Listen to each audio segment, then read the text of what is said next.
between Laos and Vietnam, I mean, look, we're talking millions of barrels onshore. Generally, this looks like a sedimentary foreland basin. If you think of Western Canada, that's a foreland sedimentary basin. So again, we're tens of millions of barrels in there, It's a lot of work. I mean, it sounds ridiculous when you start to talk, oh, we're talking so many 100 million barrels.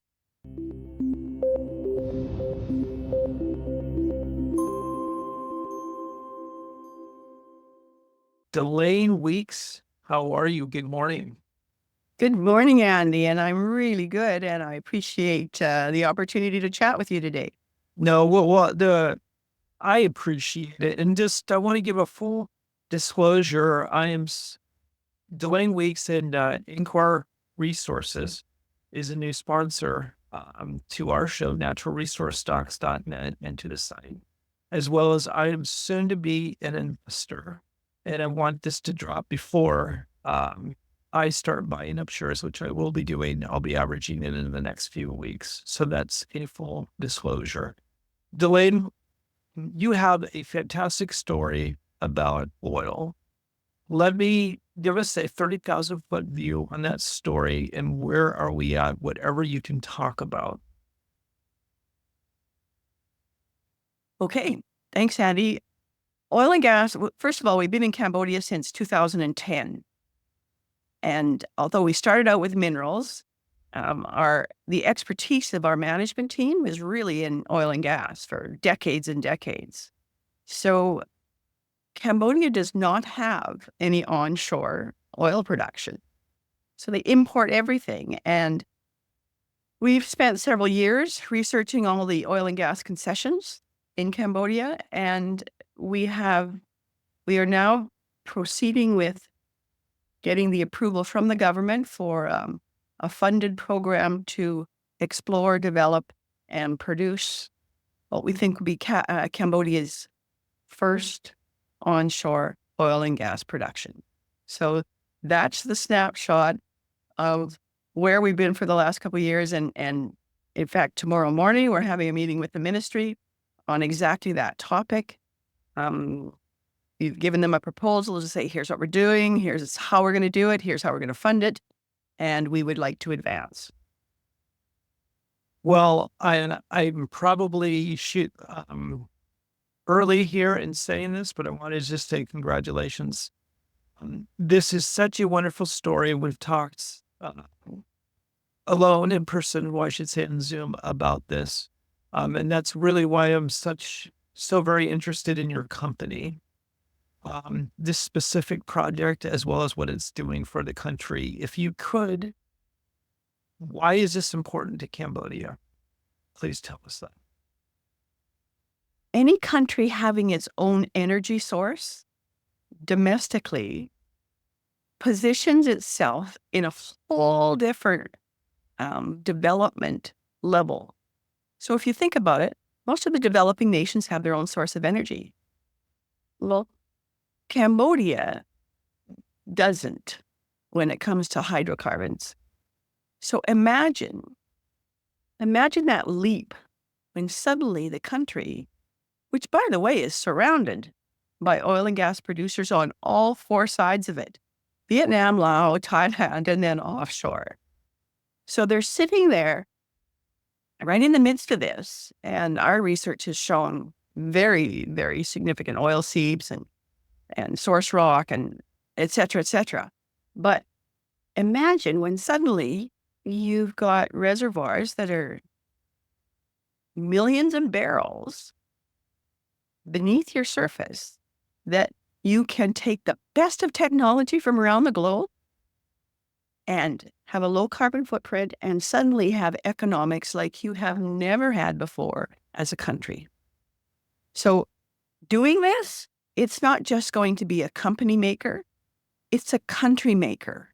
It changes the entire dynamics, the economics of that country and the opportunities we're upstream when we're exploring midstream and downstream enterprises that go with the energy production.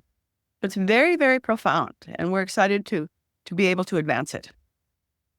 Yeah, I can detect a little bit of emotion there, and that's really good because it seems like this is almost a life work, if you would. Years of put it in the work to make it happen. And it seems like we're getting close to the goal line here. So if you would when we talked about this in our previous interview, talk to me about the process now, what you can talk about. And if you can, a timeline and plan for this project, if you can talk about. Well, I can tell you what we're working on. Nothing is definitive until it is signed, sealed, delivered, and funds are where they should be. So that's always a condition. But we've been working on this, like you said, initially, for almost a decade ago, and then moving towards this license just before COVID, and then getting the assignment for Block 8 in place during COVID, and now putting a funder in place so that we can advance it. But initially, we'll complete all the standard environmental impact assessments, and then we will advance with some preliminary magnetics we're focusing on the areas where there's oil seeps, but ultimately we want to cover, we believe that there's 5 different basins there on that license. So we'll cover those. And as quickly as we can, we will move towards 2D seismic. 2D seismic will confirm where we see variations in the substructure, and then we can either proceed with additional 2D or go to 3D seismic, and then right into an exploratory well. So if everything falls into place, we would hope to start this early 2025, and then advance to environmental assessments. Always take a couple of months, but we can do some other work from off the earth, above the ground until then.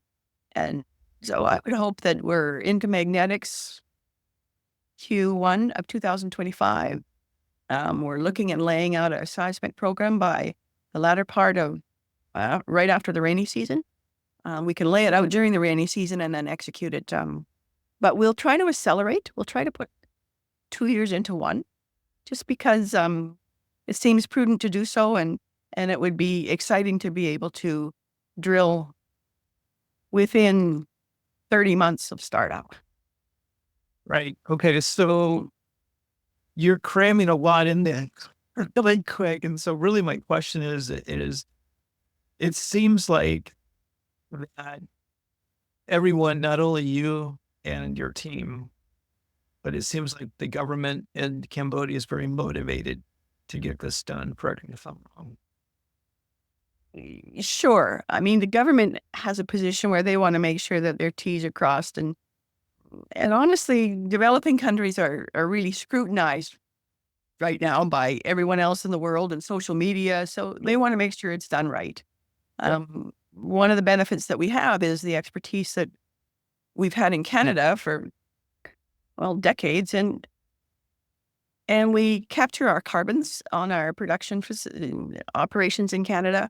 We would like to bring that same kind of forward-thinking, let's do this better attitude right from day one when we start in Cambodia, and position them as a country in Southeast Asia that's actually leading the way on environmentally and responsibly developing an industry. Look, there's lots of criticism of oil and gas and being the scourge of the earth, but hydrocarbons still provide 80% of our globe, of the energy in it.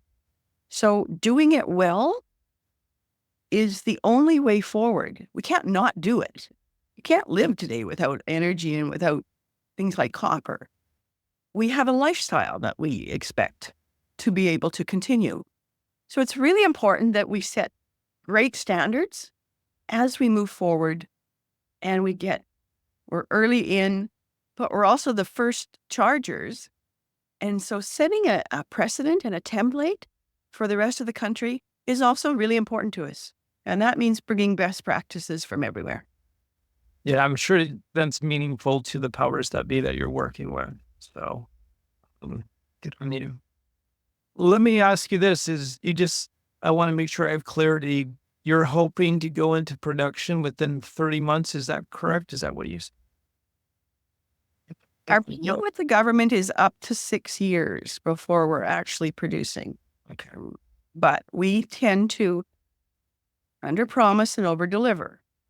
So if we can do our magnetics, our seismic, and have our resources in place so that we can drill, and we can do that in half the time, we're going to do that in half the time.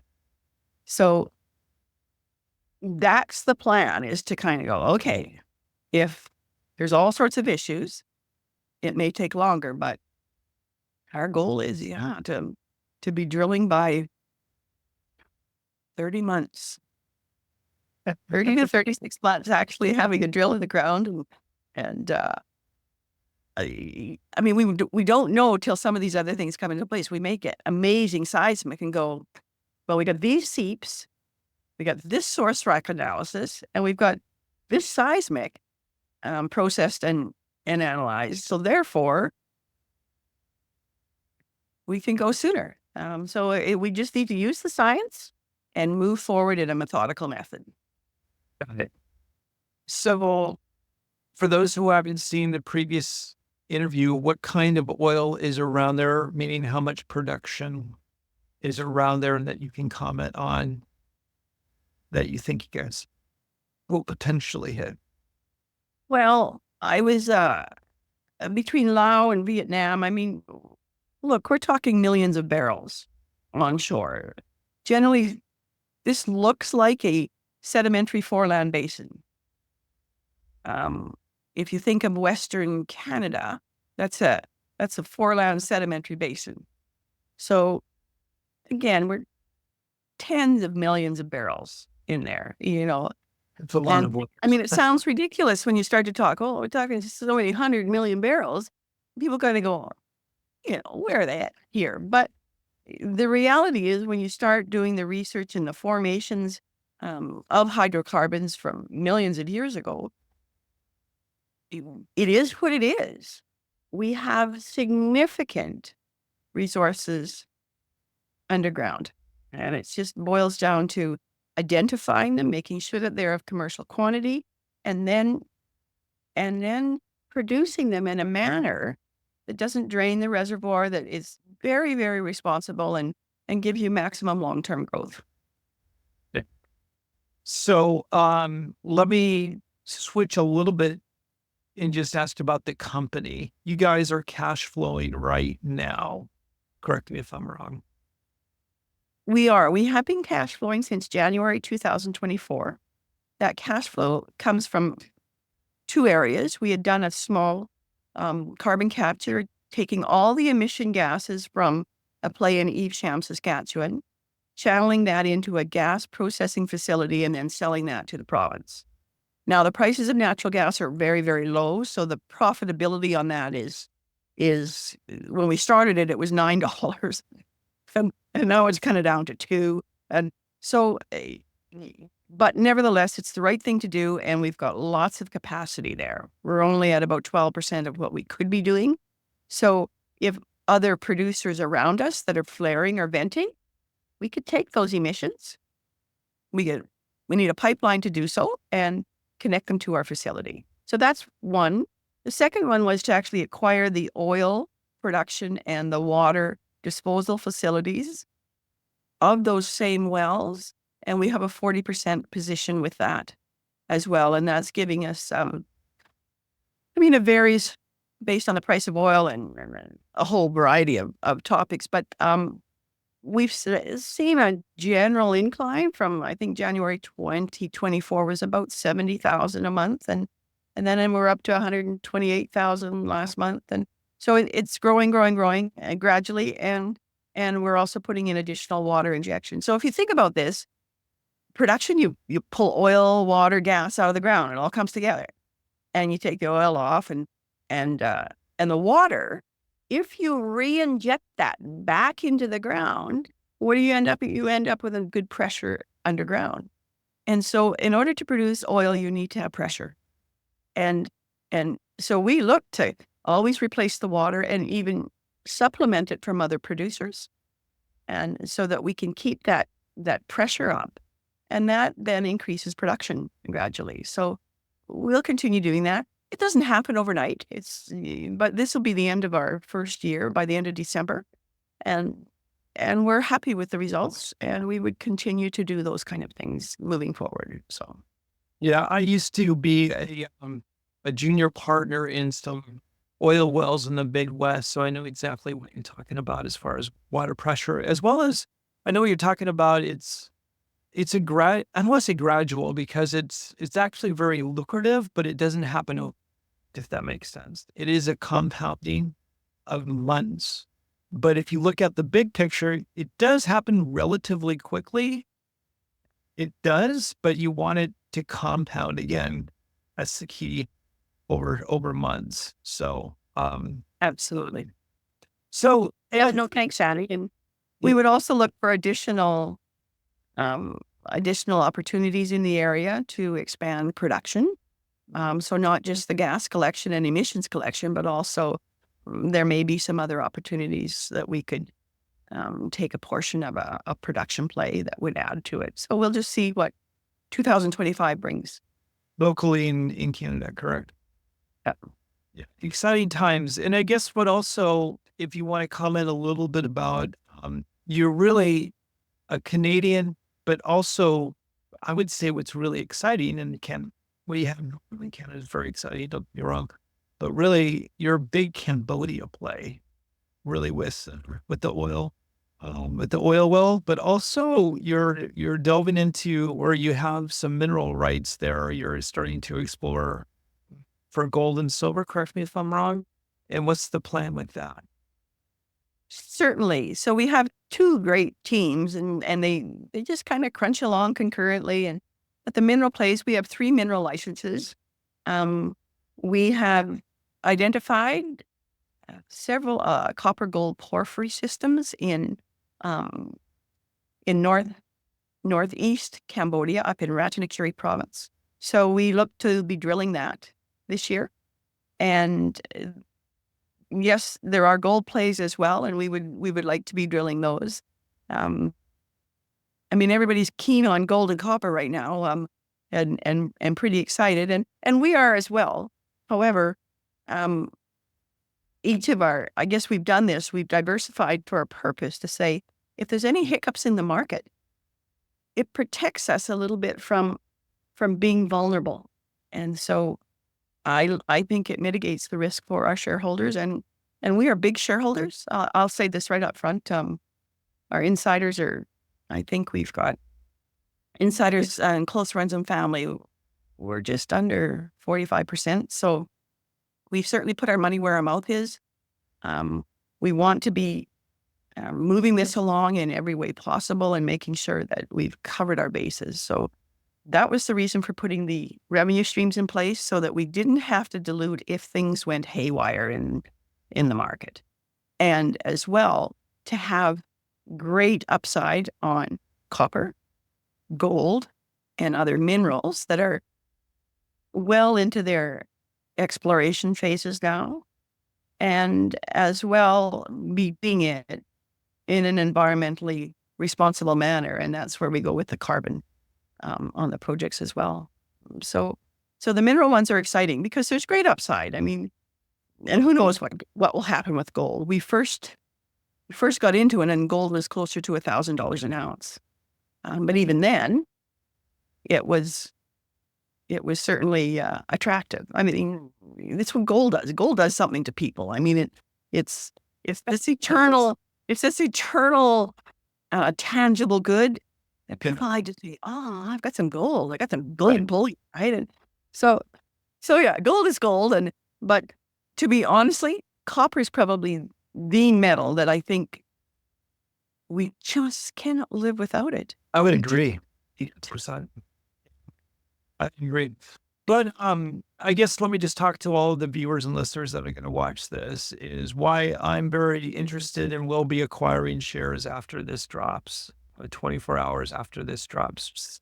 Well, I plan on 24 hours after this drops. Is I love that you're cash flowing. Very important. So as you said, it diversifies risk, but I'd love to see money coming in. And then when and if you dilute, and I'm assuming that's going to happen, but that's through furthering the project along, which is absolutely what should happen. So I'm very, very pleased about that. So you check that box and then just where you're at. And I think that's such a huge story. You guys have put in all the work in Southeast Asia, in Cambodia. And I'm just very, very pleased about that. And again, as I mentioned, I don't want to say too much just for legal reasons, but sounds like you're getting very close as a revenue. And so I'm very pleased and about. So, Delaine, if people want to buy your company, buy your stock, where are you traded, what's your stock ticker, and what's your website? Sure. AnkorResources.com is our website. In the U.S., OTC under ANKOF. In Canada, on the TSX Venture under ANK. Thank you so much. And I'd love to have you on again here in the new year and we'll see where everything is at. Sure. That sounds great, Andy. Thanks again for taking the time to chat with us here, and have a great holiday season. Yeah, the pleasure is all mine. Thank you. Okay. Bye-bye.